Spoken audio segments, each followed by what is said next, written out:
Nah, guys, kembali lagi di channel Apresitorus, di mana channel ini akan memberikan diri kamu suatu informasi baik terhadap pekerjaan, asmara, keuangan, serta kehidupan diri kamu secara general.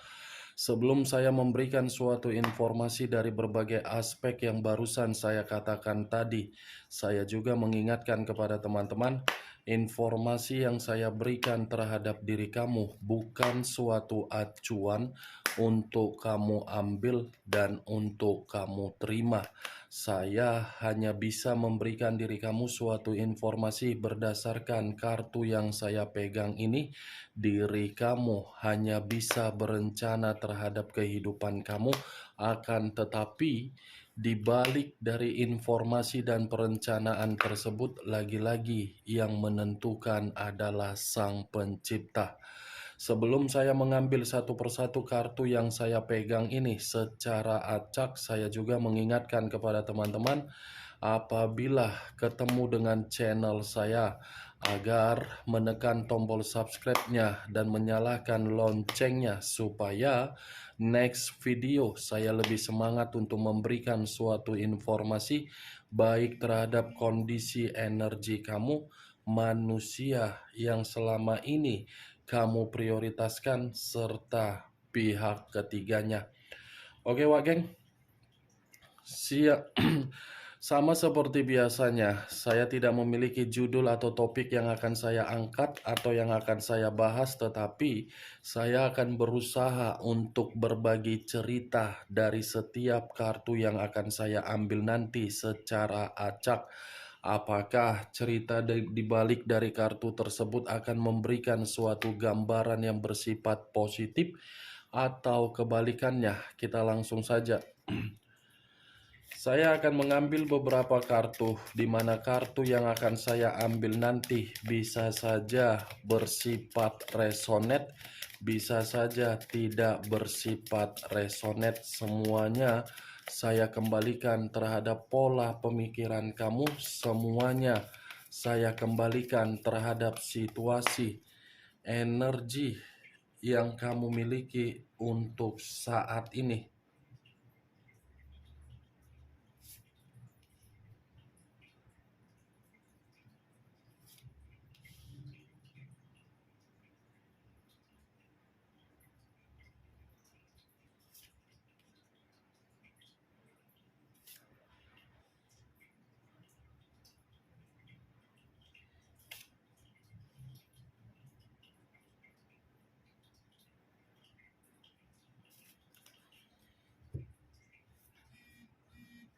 Nah, guys, di depan saya ini sudah ada beberapa kartu yang sudah saya ambil secara acak satu persatu dari tumpukan kartu yang saya pegang tadi.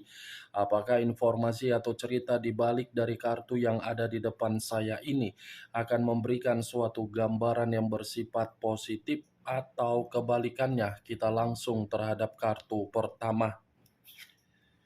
Muncul kartu ini. Sekali lagi saya mengatakan, muncul kartu yang saya pegang ini. Di mana kemunculan kartu yang saya pegang ini seperti memberikan suatu isyarat atau berbicara terhadap kondisi satu energi, yang dimana kondisi energi tersebut untuk saat ini saya melihat dan saya merasakan sepertinya ada satu bentuk pergerakan, tetapi bentuk pergerakan ini atas dasar pemikiran yang bersifat negatif. Kenapa saya mengatakan kondisi pemikiran yang bersifat negatif? Bisa saja satu energi yang saya katakan tadi sedang berusaha keras untuk mencoba menarik diri, di mana ketika menarik diri karena memang menginginkan yang namanya suatu kebebasan secara total. Kebebasan secara batin, kebebasan secara perasaan, kebebasan secara beban atau mental, kebebasan secara kondisi. Karena bisa saja satu energi yang saya katakan tadi terlalu rumit apa yang diterima dengan apa yang sudah dilakukan. Kalau saya mencoba untuk mengarahkan kartu yang saya pegang ini terhadap posisi energi yang dimiliki oleh pihak lain atau orang lain, serta mengesampingkan satu energi yang saya katakan tadi, kartu yang saya pegang ini secara jelas mengatakan kondisi pihak lain di luaran sana, kondisinya benar-benar sangat terkekang, terpojokkan, dan mencekik. Apa yang barusan saya katakan tadi bisa saja mengarah terhadap posisi energi kamu, dan apa yang barusan saya katakan tadi bisa saja mengarah terhadap manusia tersebut. Akan tetapi, sebelum saya memberikan suatu informasi terhadap kemunculan kartu yang saya pegang ini, terlebih dahulu saya akan mengarah terhadap diri kamu sebelum saya mengarah terhadap manusia tersebut. Sebelum saya mengarah terhadap manusia itu, terlebih dahulu saya akan mengarah terhadap diri kamu. Di mana ketika diri saya mengarah terhadap posisi energi kamu, baik secara pemikiran, perasaan, ataupun kondisi batin kamu, dari ketiga aspek yang barusan saya katakan tadi, untuk saat ini saya mengategorikannya belum stabil. Sekalipun diri kamu mengatakan dan memberikan diri saya suatu komentar bahwasannya posisi energi kamu sudah stabil, bagi saya belum stabil. Antara pemikiran dengan kondisi batin tidak tersinkron. Ketika pemikiran ingin bertindak, kondisi batin seperti masih menyimpan luka. Begitu juga terhadap kondisi perasaan. Apalagi kalau saya mengatakan kondisi perasaan, mungkin perasaan kamu ini sudah benar-benar menginginkan yang namanya suatu bentuk jawaban dari apa yang selama ini kamu lakukan. Itu yang saya lihat untuk saat ini. Benar atau tidak, semua saya kembalikan terhadap pemikiran kamu untuk menyikapi dan menanggapi perkataan saya tersebut. Tetapi kalau saya berbicara dari sisi lainnya, kalau seandainya saya mencoba untuk melihat atau flashback kembali bagaimana status perasaan kamu di saat diri kamu sudah melakukan yang namanya perjalanan komitmen, baik di masa lalu ataupun untuk saat ini, saya mengategorikan perasaan kamu di dalam ikatan komitmen kamu itu benar-benar tidak memberikan diri kamu suatu kelegaan. Boro-boro untuk mendapatkan suatu kelegaan, diri kamu seperti orang yang benar-benar sangat cemas di dalam komitmen kamu. Cemas dalam arti apa? Bisa saja selama ini kamu mendapatkan suatu tindakan yang kasar dan kamu diperlakukan selayaknya tidak kamu inginkan. Ibaratnya kalau saya umpamakan, posisi kamu itu posisi yang meminum racun tetapi masih mengharuskan diri kamu memikirkan komitmen yang kamu jalankan. Mencekik, dipenjara, pemerasan, semua kamu dapatkan dari orang yang mengikat komitmen terhadap diri kamu. Saya berbicara dari apa yang saya katakan tadi, Wak Geng. Itu masih dari apa yang kamu beritahukan secara perasaan kamu. Belum acuannya dari kartu yang saya pegang ini. Kalau acuannya dari kartu yang saya pegang ini, saya lemparkan terhadap posisi energi kamu, saya sangat salut melihat diri kamu. Kalau ada 4 jempol, bisa saya angkat dan saya hadapkan di depan biji mata kamu. Kenapa? Karena mental kamu ini secara psikologis sudah benar-benar sangat tabah, sudah benar-benar sangat sabar, sudah benar-benar sangat memahami dan mengerti dari perjalanan komitmen kamu. Psikologis kamu sudah benar-benar sangat rusak. Dari kondisi kerusakan tersebut, sepertinya diri kamu mencoba untuk berteriak semampu apa yang kamu inginkan. Ya kan? Kamu ingin berteriak untuk saat ini kan? Seperti mengatakan terhadap Sang Pencipta, di mana kehadiran Sang Pencipta kalau Sang Pencipta itu ada? Di mana pergerakan alam semesta yang dikatakan selama ini alam semesta akan memberikan suatu bentuk perubahan di dalam kehidupan saya, padahal bentuk perubahan itu belum kunjung saya terima.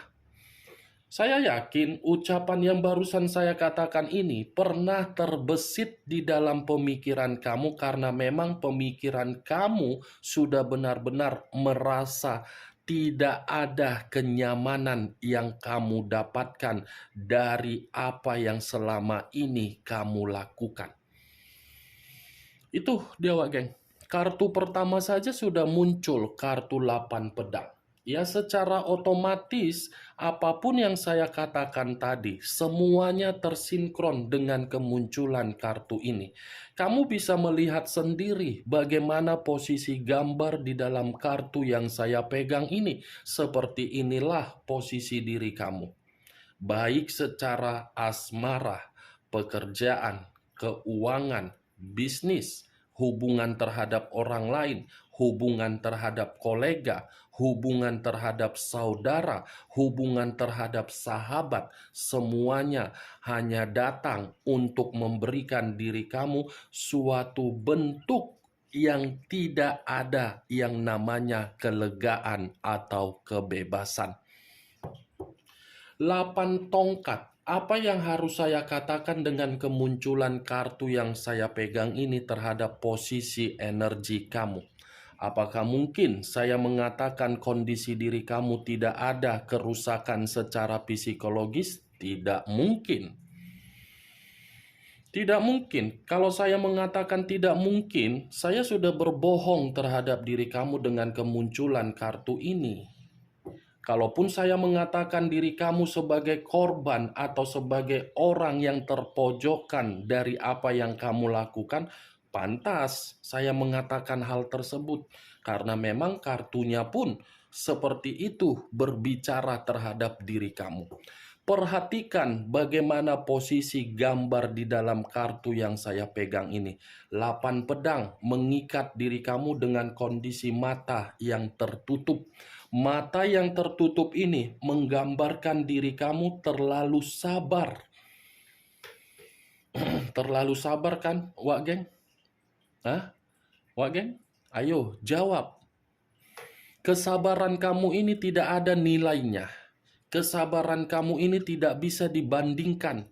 Kesabaran kamu ini tidak bisa untuk dinilai. Terlalu sabar. Nih dia, Wak Geng.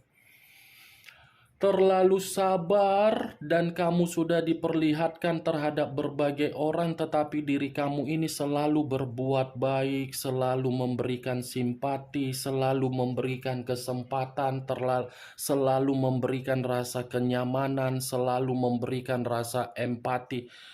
Tidak salah untuk bertindak seperti itu, tetapi jangan egois terhadap diri sendiri. Saya tidak tahu apakah perkataan saya ini kamu rasakan atau tidak, ya semuanya kembali terhadap diri kamu. Karena apa yang saya katakan itulah yang saya lihat dari kartu ini dan apa yang saya rasakan dari pergerakan energi kamu. Semua kembali terhadap pola pemikiran kamu, benar atau tidak kembali terhadap diri kamu untuk menyikapi dan menanggapinya. Kalau saya mengarahkan kartu yang saya pegang ini terhadap posisi energi yang dimiliki oleh manusia yang telah meninggalkan diri kamu, kartu ini pun seperti membuktikan bahwasannya kondisi diri dia tidak berbeda jauh dengan kondisi diri kamu. Kamu merasa seperti tidak ada kebebasan, merasa seperti terpojokkan karena memang kepolosan dan kesabaran kamu. Manusia itu merasa seperti ketakutan, cemas, di bawah tekanan, tidak ada kemajuan, mendapatkan suatu kesulitan karena memang karakter dia sendiri yang menempatkan posisi diri dia untuk mendapatkan hal tersebut ketika diri dia sudah berani untuk meninggalkan diri kamu dan lebih memprioritaskan manusia itu. Manusia itu telah memprioritaskan seseorang yang dimana seseorang itu hampir sama, tidak ada faedahnya. Kalaupun ada faedahnya, yang ingin saya katakan, faedahnya hanya berdasarkan kulit ketemu kulit, keluar lendir, cerot, colok sana, colok sini. Selebihnya tidak ada, karena kartu ini bermain secara batin. Bukan perasaan, bukan pemikiran, bermain secara batin. Batin yang sedang dia nikmati, di mana ketika batin manusia itu sedang menikmati dari situasi yang dia telah berani untuk meninggalkan diri kamu, kondisinya apa? Batin manusia itu menjadi seseorang yang korban. 8 pedang. Cocok, kau rasa, dengan apa yang barusan saya katakan tadi? Ya, kalau menurut diri kau cocok, silakan angkat. Tetapi kalau menurut diri kau tidak cocok, tidak usah kau angkat. Anggap saja perkataan saya ini sebagai gibahan yang tidak berfaedah, gibahan yang tidak berkualitas. Setidaknya apa yang saya sampaikan terhadap diri kamu untuk saat ini, itulah pergerakan energi manusia itu yang sedang tersiksa. Tuh Dewa Geng. Tetapi kemunculan kartu yang saya pegang ini bukan terlalu lebih mendominasi untuk saya bahas bagaimana pergerakan energi kamu, walaupun saya mengatakan perihal diri kamu. Yang ingin saya bahas adalah mengenai manusia tersebut dengan kemunculan kartu ini. Ini suatu sinyal. Sinyal pertama yang diberitahukan terhadap diri kamu, apalagi yang ingin disampaikan oleh kartu yang belum saya bukakan ini terhadap diri kamu. Muncul kartu The Dead. The Dead, The Dead unsur air, The Dead berlambangkan 3 zodiak. Pisces, Cancer, dan Scorpio. Kalau saya mencoba untuk mengesampingkan ketiga zodiak yang saya katakan tadi, manusia ini berharap ketika dia sudah berani untuk meninggalkan diri kamu, dia berharap pergerakan atau tindakan dia itu memberikan diri dia suatu perubahan untuk menikmati yang namanya suatu kehidupan yang lebih bahagia. Padahal yang saya lihat kemunculan kartu The Dead ini seperti memberikan manusia itu suatu perubahan, tetapi perubahan itu menolak kehadiran diri dia untuk maju. Kenapa saya mengatakan perubahan itu menolak kehadiran manusia tersebut untuk maju?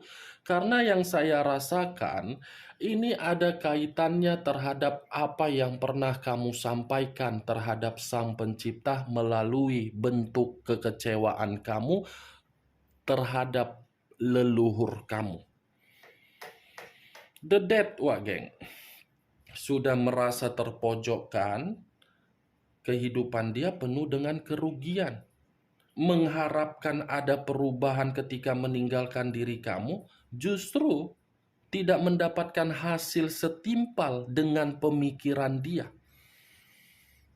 Kalau berbicara mengenai karakter, saya mengakui memang Manusia ini manusia yang sudah mematikan komitmen kamu dengan sesuka otak jidat dia. Kapan dia pergi, dia pergi. Kapan dia kembali, dia kembali. Kapan dia memanipulatif kamu, dia memanipulatif. Kapan dia memperlakukan diri kamu dengan tajam, yang dia pergunakan dengan mulutnya, dia akan mempergunakannya. Kalau saya mengategorikan manusia ini secara keseluruhan, ini manusia tidak mau ditegur, tetapi menegur orang nomor satu. Ini manusia tidak mau disalahkan, tetapi ingin menyalahkan orang. Itu secara keseluruhan yang saya lihat dari bentuk karakter dia. Muncul kartu The Moon. The Moon sama-sama berbicara mengenai unsur air kembali dengan kemunculan kartu The Dead yang sebelumnya. The Moon, wah geng, mengarah terhadap 3 zodiak, Pisces, Cancer, dan Scorpio. Lagi-lagi keluar kartu The Moon. Mungkin diri kamu bertanya-tanya, kenapa sih Kak asik keluar saja kartu unsur air? Unsur air ini saya mengategorikan terhadap diri kamu seseorang yang memiliki karakter penuh dengan kemisteriusan. Tidak bisa ditebak, tidak bisa untuk disalahkan, dan tidak bisa untuk menyalahkan. Itu unsur air. Coba kamu lihat kalau memang diri kamu berzodiak Pisces atau Cancer atau Scorpio. Kalau kamu ditegur, bagaimana perasaan kamu? Sakit hati kan? Belum tentu sakit hati yang kamu miliki itu bisa kamu buang dengan seketika. Sakit hati tersebut pasti akan kamu simpan sampai akhir hayat. Walaupun memang sakit hati kamu itu tidak mau kamu lampiaskan seketika, tetapi diri kamu menyimpan. Kalau memang diri kamu berzodiakan Pisces, Cancer, dan Scorpio, kamu itu sangat sensitif secara zodiak. Tetapi kesensitifan yang dimiliki sebagai senjata untuk menyudutkan orang lain. Nah, apa yang barusan saya katakan itulah mencerminkan karakter manusia itu terhadap unsur air. Saya hanya mengumpamakan kalau seandainya diri kamu memiliki zodiak Pisces, Cancer, dan Scorpio. Manusia ini lain di mulut, lain di hati. Pelitnya najubila min jalim. Terhadap diri sendiri royal, terhadap orang lain royal, terhadap diri kamu perhitungan. Apapun yang dia berikan terhadap diri kamu harus teratur. Padahal apa yang dia berikan belum tentu yang dia berikan itu cukup. Berbeda terhadap diri kamu. Lebih banyak memakai logika, yang penting kondisi komitmen nyaman, bahagia, tenang. Itu dia geng. The Moon, kalau saya arahkan kembali terhadap kedua kartu yang sebelumnya, ini secara pemikiran, manusia itu ada kondisi pemikiran yang tidak wajar di dalam pemikiran dia, yang dimana kondisi pemikiran yang tidak wajar ini seperti membuktikan manusia itu ada tingkat kecemasan yang begitu sangat mendalam, di mana tingkat kecemasan dia ini membuktikan apa yang pernah dia lakukan sehingga meninggalkan diri kamu dan pantas mengutamakan apa yang dia utamakan terhadap orang lain, justru membuat diri dia bahaya. Bahayanya dalam arti apa? Bisa saja orang yang dia prioritaskan itu sudah mengikat kondisi batin dia, di mana ketika mengikat kondisi batin dia, permainannya dari unsur negatif. Kartu pertama saja sudah muncul 8 pedang, Wak. Yang saya katakan manusia itu terpojokkan, tertekan, kelebihan mental, karena memang batin dia ini sudah saya kategorikan sebagai batin yang bahaya, batin yang sudah diikat. Muncul kartu The Tower. The Tower, unsur tanah, berlambangkan 3 zodiak, Capricorn, Taurus, dan Virgo. Kalau saya mencoba untuk mengesampingkan ketiga zodiak yang barusan saya katakan tadi, keluarnya kartu The Tower ini bukan hanya kondisi batin yang diikat sehingga manusia itu memiliki posisi yang terpojokkan. Manusia itu pun setelah meninggalkan diri kamu dan lebih mengutamakan orang lain malah membuat manusia itu merasa seperti menerima yang namanya bencana atau malapetaka. Pada intinya, keluarnya kartu The Tower ini sudah diterima oleh manusia tersebut salah satu resiko dari bentuk kebebasan dia, yang dimana resiko yang dia terima itu tidak ada perubahan yang membuat manusia tersebut maju, melainkan perubahan untuk membuat diri dia kacau. Muncul kartu Five of Swords. Terdiri dari 5 pedang. Kalau saya mencoba untuk menarik satu pedang dari kelima pedang yang barusan saya katakan, satu pedang yang saya tarik ini seperti memberikan suatu gambaran terhadap diri kamu. Manusia ini, manusia yang paling goblok, yang paling bodoh, yang paling tolol yang saya kategorikan ketika dia meninggalkan diri kamu. Kenapa saya mengatakan manusia itu adalah manusia yang paling goblok, bodoh, tolol? Dia lebih mengorbankan dirinya sendiri untuk orang lain ketika meninggalkan diri kamu. Padahal ketika dia mengorbankan diri dia sendiri, banyak hal yang sudah dia hancurkan hanya untuk orang yang tidak berfaedah, daripada melihat apa yang ada di depan biji matanya, yang dimana di depan biji matanya sudah memberikan kestabilan. Boleh mengorbankan, tetapi apa yang dia korbankan terhadap diri sendiri membuat manusia itu menerima apa? Kegagalan, rintangan, konflik, terlibat dari berbagai permasalahan, malang, tidak ada bergerak secara maju, stres, beban mental. Ini dia geng. Muncul kartu The Empress. The Empress, raja di atas raja, ratu di atas ratu. Kalau saya mencoba untuk menarik dari kata The Empress ini seperti mengatakan manusia itu lagi frustasi. Tetapi di balik dari kata frustasi, kartu ini pun seperti menyuruh diri kamu untuk memaafkan manusia itu, karena memang manusia itu kondisinya benar-benar sedang tersiksa. Manusia itu lagi menunggu kehadiran kamu untuk membebaskan diri dia dari ketololan, kebodohan, dan kecerobohan dia. The Empress, kartu terakhir yang keluar, geng. Kartu yang mencerminkan karakter kamu. Ini manusia hanya membutuhkan kata maaf dari diri kamu. Kalau kamu memaafkan manusia itu, kondisi batin dia akan jauh lebih baik daripada apa yang diikat oleh orang yang berniat jahat terhadap diri dia. Oke, geng? Hanya itu yang bisa saya berikan informasinya terhadap diri kamu dari ke-6 kartu yang saya pegang ini. Tetapi sebelum saya menutup perkataan saya tidak memberikan diri kamu suatu sugesti agar sugesti saya itu bermain di dalam pemikiran kamu. Yang positif ambil, yang negatif buang. Sekian dulu informasinya. Salam kartu tarot, salam zodiak.